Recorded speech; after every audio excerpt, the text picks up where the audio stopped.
பார்த்தீங்கன்னா ஒரு காலேஜுக்கோ இல்லை ஒரு ஆஃபீஸுக்கு போகிறவங்களுக்கு கேடிஎம் பைக்கு தேவைங்களா சார்? அந்த பிராண்ட் பேரே நான் சொல்கிறேன். அந்த பிராண்டை எடுத்தாலே அதில் ஆக்சிடெண்ட் ஆகுறதுல நிறைய கேசஸ் பார்த்தீங்கன்னா இந்த கேடிஎம் பைக்குன்னு ஒரு பைக் இருக்குது சார்.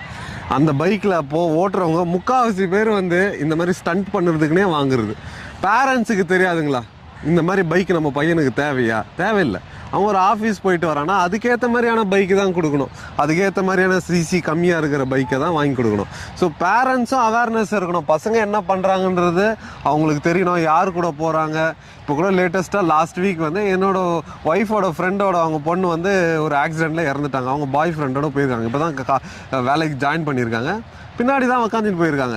ஹெல்மெட் போடாமல் போயிருக்காங்க. 2 பேரும் போயிட்டதுனால அவங்க வந்து மீடியனில் இடித்து ஆன் த ஸ்பாட்டில் இறந்துட்டாங்க. ஸோ பேரண்ட்ஸ் வந்து பசங்க என்ன பண்ணுறாங்கன்றத பார்க்கணும். அவங்களுக்கு என்ன தேவைன்றதையும் புரிஞ்சுக்கணும். யார் கூட இருக்காங்க, யார் கூட